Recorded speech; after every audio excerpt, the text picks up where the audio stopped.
table makes us strong and it makes us shout, hooray!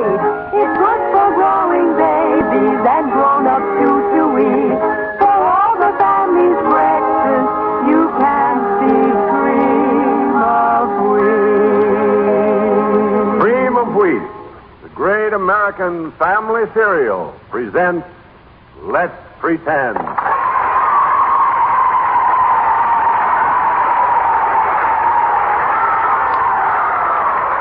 Well, thank you, pretenders, for that nice reception.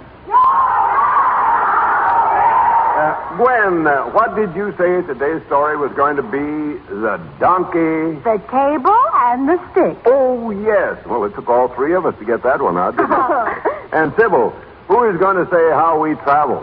Meeny, meeny, miny, mo. Bob Reddick, tell us how we go. I vote for a whole herd of elephants. Well, Bob, a herd of elephants it is. All set, everybody? Yes, that's 1, 2, 3. These elephants for Let's Pretend, and the story of the donkey, the table, and the stick. Up, Jumbo! Come on. All right, Come on. Oh, gee, Uncle Bill, I feel as if I'm 10 stories up in the air. No wonder they called this elephant Jumbo. You said it, Gwen. And you know, pretenders, that name Jumbo is a mighty good word to describe that great big package of cream of wheat that gives you 40 generous servings. It's a real jumbo package, brimming with the smoothest, tastiest breakfast cereal that ever brought you back for a second helping. So eat a better breakfast, feel better all day. Get a better start the cream of wheat way. And keep listening for our special cream of wheat game right after the first act of today's story, The Donkey, the Table, and the Stick.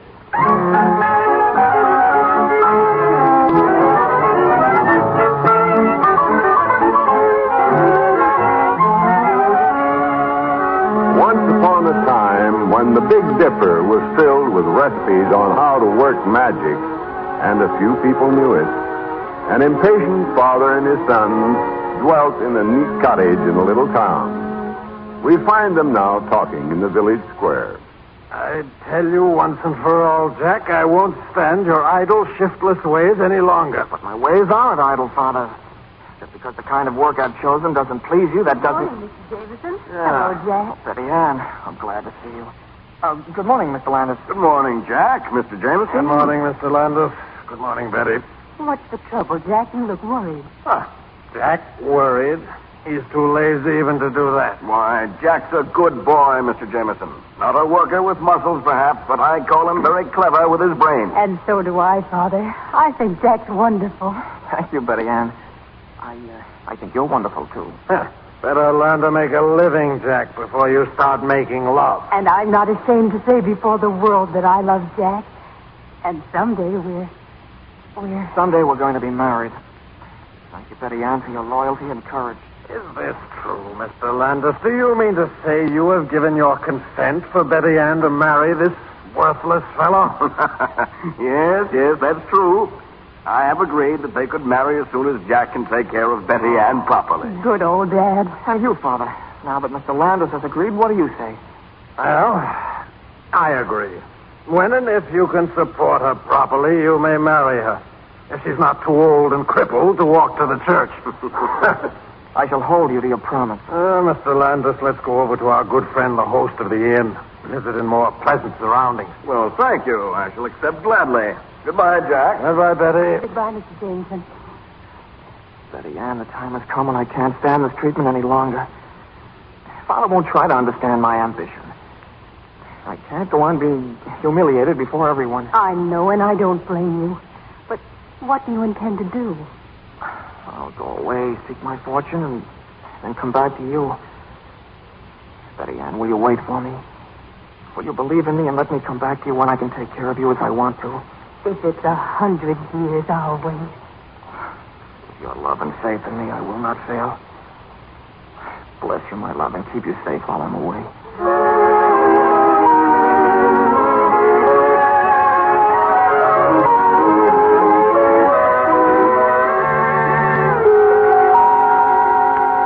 Well, Jack, my boy, your year of labor with me is up today, isn't it? The year has gone quickly, Madame Dahlia.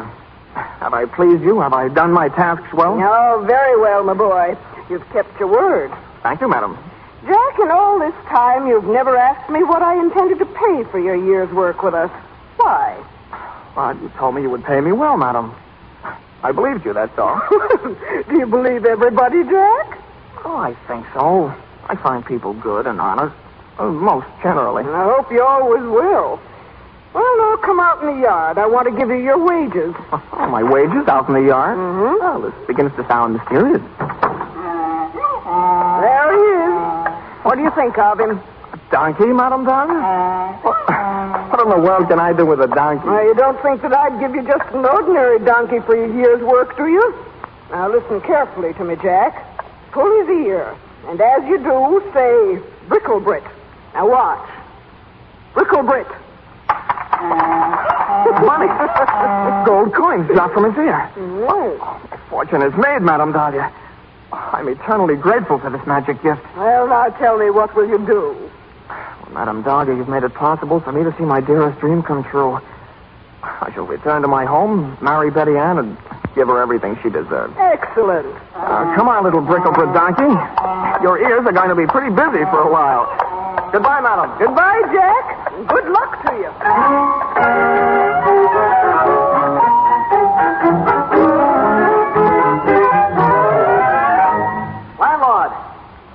Landlord, Mr. Crafty. Where is everyone? Oh, sir, we didn't know there was a guest. Why, it's Jack Jameson come home. Right you are, Suzanne. And wanting the best room in the inn. Father, it's Jack Jameson. Don't you remember him? Oh, yes, I remember him. So, you're back home after seeking your fortune, eh? And what luck? Oh, a donkey, eh? Is that the best you could do in your year's travels, Jack? You shall see how well I've done. And now, Mr. Crafty, a dinner of the finest food and the rarest wines the cellars afford. Oh, show me your money, my friend, before you order our best sweet, our best food, our oldest wine. Oh, very well. Please, notice. Come here, my little donkey. All right. Bricklebrit. Now, landlord, there's my first payment. Father, did you see that? Am I losing my eyesight? Did gold coins really fall from that donkey's ear? They did indeed. Now then, are you satisfied?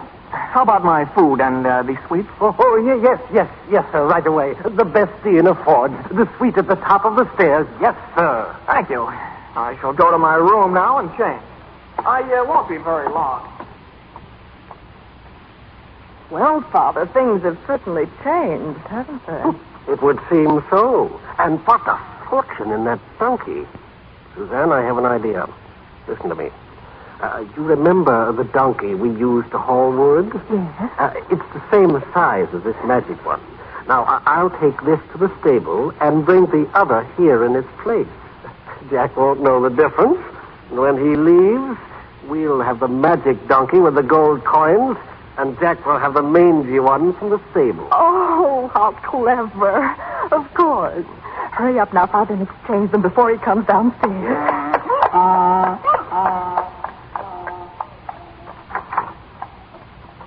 Suzanne. How do you do, Mr. Jameson? Suzanne, someone told me they thought they saw my son Jack coming into the tavern. Yes, Mr. Jameson. Jack has arrived and is upstairs. Here's Father. Come on, you mangy beast. Oh, how do you do, Mr. Jameson? Your son has just arrived. He brought this little donkey with him, though I can't see what good it is. Jack's idea of riches, probably. At least it's more than he's ever had before. Well, I'm eager to have a look at it. Hello, Father. I'm glad you've come. And I'm eager to show you that now I can make my own way in the world. I'll be glad to know it. How have you managed? I'll show you, Father. And I'm sure that even you will be delighted with my prize. Come here, little donkey. All right. Now, notice, Father. I pull the ear, so. Bricklebrit. What's the matter?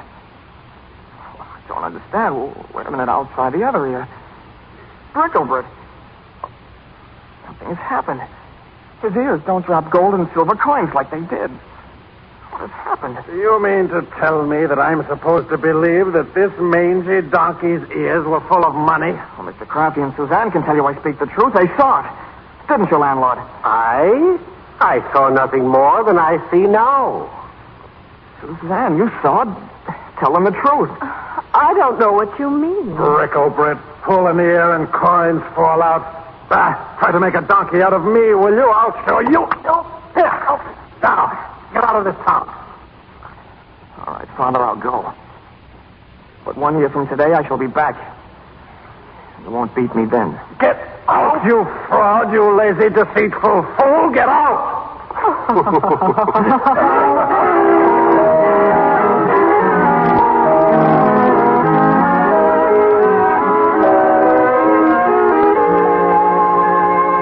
Well, Jack, you've been with me a full year today, haven't you? That's right, sir.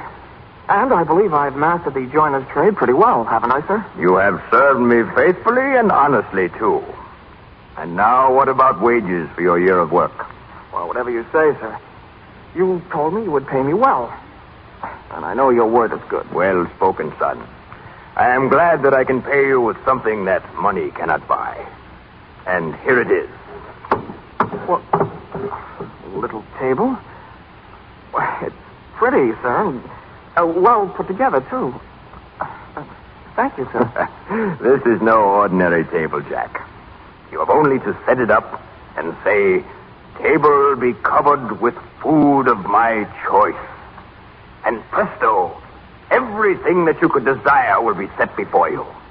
Well, then, this is indeed a most unusual table. Thank you, sir.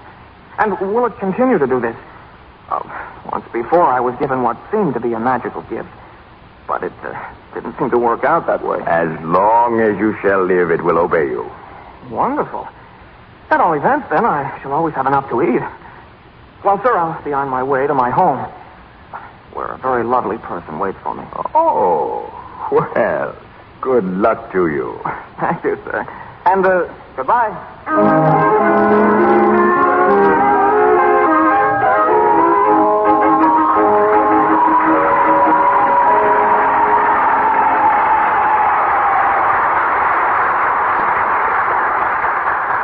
Cream of wheat game time, Uncle Bill. What's on the program for today? Well, Gwen, it's that all-time favorite, the sound effects game. You all know how it goes. I tell my story, and you come in with sound effects every time I give you the signal. All right, here we go. One morning, a young fellow woke up bright and early. And as he started getting dressed for school, he thought to himself,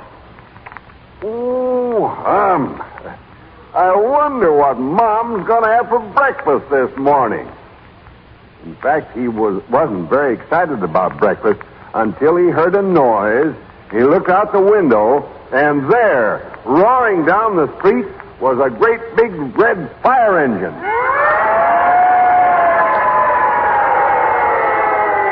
Well, that terrific speed and power made him think of enriched 5 minutes cream of wheat. It reminded him of that speed of cooking, that famous get-up-and-go food power. He thought of its blood-building iron, its teeth and bone-building calcium and phosphorus, and appetite-building vitamin B1. And, thinking of his own appetite, he quickly finished dressing, practically flew down the stairs like this, and burst into the kitchen and shouted, "Hey, Mom! Got any cream of wheat?" And sure enough, there was a big bowl of smooth, delicious cream of wheat waiting for him at the table. Well, he pitched right in, and in no time at all, he had cleaned up the last tempting spoonful of cream of wheat, grabbed his books, and was off to school faster than a jet-propelled pursuit plane. Yep, that young friend of ours was off to school with that grand and glorious feeling, that happy, heads-up, cream of wheat feeling. And if that sounds like the way you want to start every day, just remember this. For a brighter, happier day at school, make cream of wheat your breakfast rule. It's way up in flavor. It's way down. It's plenty smooth.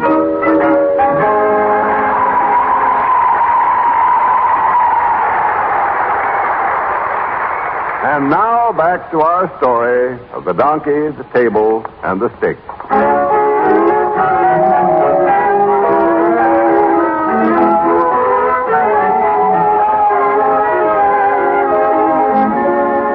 Another year has passed, and Jack Jameson returns to his home.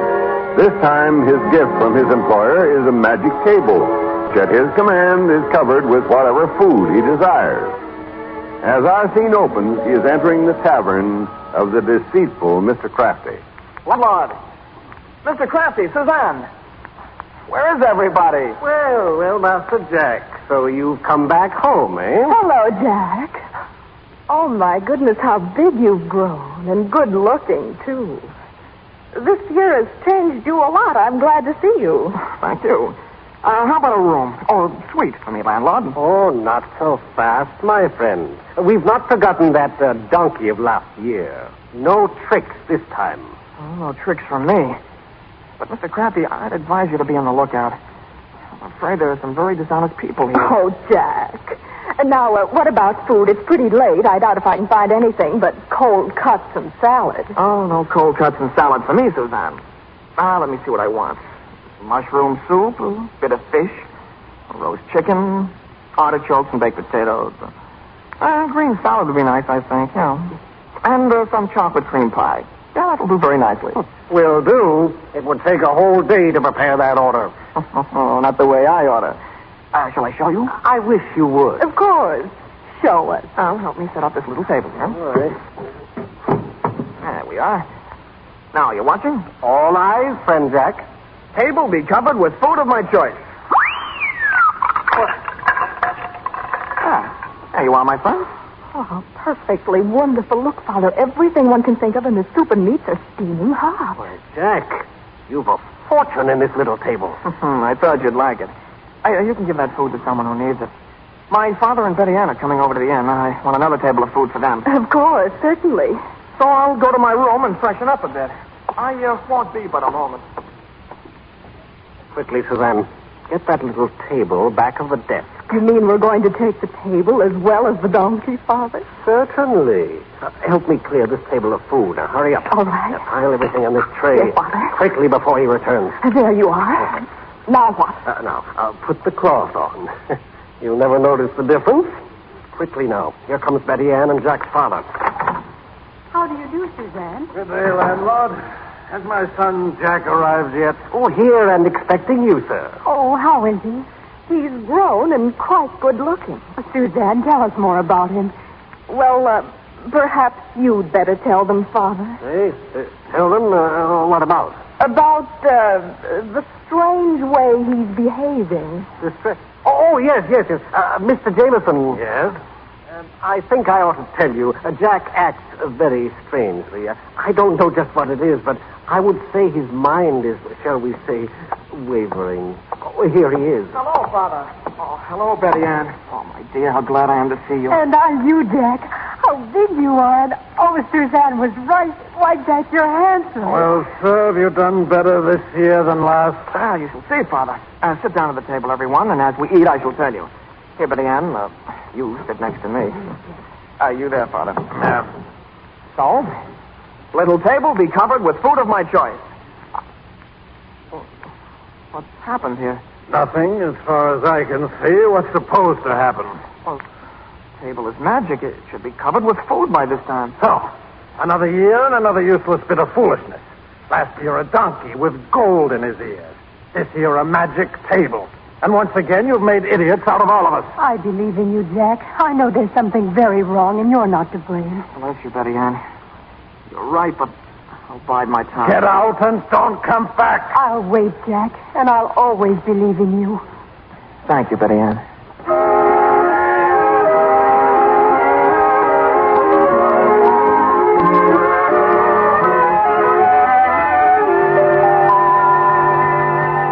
Well, this is very nice of all of you to meet me here at the inn.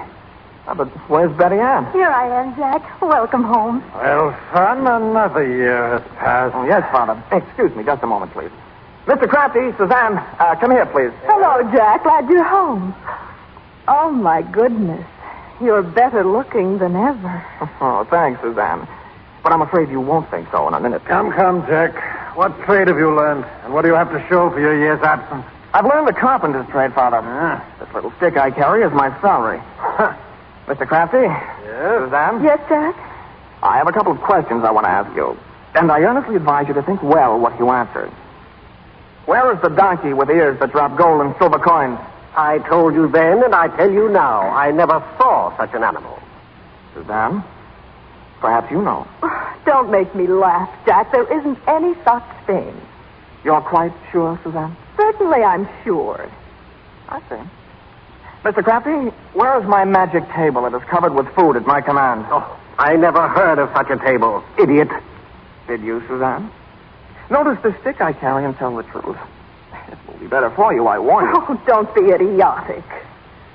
All right, Mr. Landlord and your dishonest daughter. You brought it on yourselves.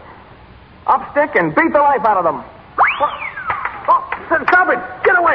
Oh, Jack! It's beating me! Stop! Oh, make it stop! It's beating me! The donkey and the table. Where are they? I don't know. Get away! Help me, somebody! Oh, the stick is beating. Stop it! Make it stop, somebody! Up stick and beat the life out of them until they tell the truth. I'll get them. Make it stop. I'll get them. Make it stop. Very well. Cease, little stick, till I say the word. And I'll get them. And quickly, too. Suzanne, the table is behind the desk. Get it? Oh, I'll get it. Don't let the stick hit me again. And the donkey, Mr. Crafty. Where is it? Quickly. The donkey is tied just outside the door here. I'll see. On guard, Magic Stick. Don't let them move. Well, little donkey, come here. All right, we'll see. Bricklebrit. That's better. Here's the table, Jack. Thank you, Suzanne. Oh, what a pity you had to be spanked. But little girls shouldn't be dishonest. Now we shall see if this is my magic table. Little table be covered with food of my choice. Jack, this is wonderful. Why, your fortune is made, son. You'll never want for anything as long as you live.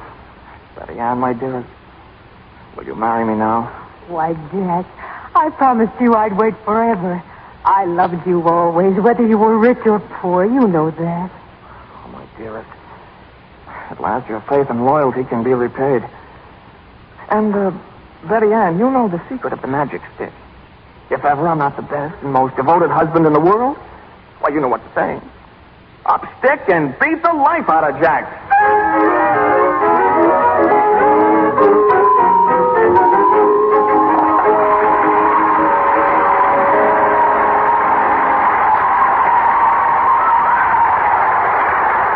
And now, before we tell you about next week's exciting story, how about it, audience? Give me the last 3 words to this little rhyme. For speedy cooking, you can't beat enriched 5 minutes. You bet. Quick to fix enriched 5-minute cream of wheat cooks to full digestibility, even for babies, in just 5 minutes of boiling. So remember to do this today for sure. Go to your grocer's and ask for cream of wheat. Get a big package of enriched 5-minute all regular cream of wheat. Either one gives you 40 generous servings at a cost of less than a penny a bowl. Remember, For all the family's breakfast, you can't beat cream of wheat. the pretenders for today were Gwen Davies, Jack Jameson, Jack Rhymes. his father, Albert Alley. Betty Ann, Sybil Trent. her father, Mr. Landis, Michael O'Day. Mr. Crafty, the innkeeper, Arthur Anderson. his daughter Suzanne, Anne-Marie Geyer. Madame Dahlia, Miriam Wolfe. the joiner. Bob Riddick. Original music was composed and conducted by Maurice Brown. Let's Pretend was dramatized by Nila Mack and directed by Albert Ward. Now, if you live in or near New York and you'd like to come down to a broadcast of Let's Pretend, drop a postcard to Cream of Wheat, CBS, New York, for your free ticket.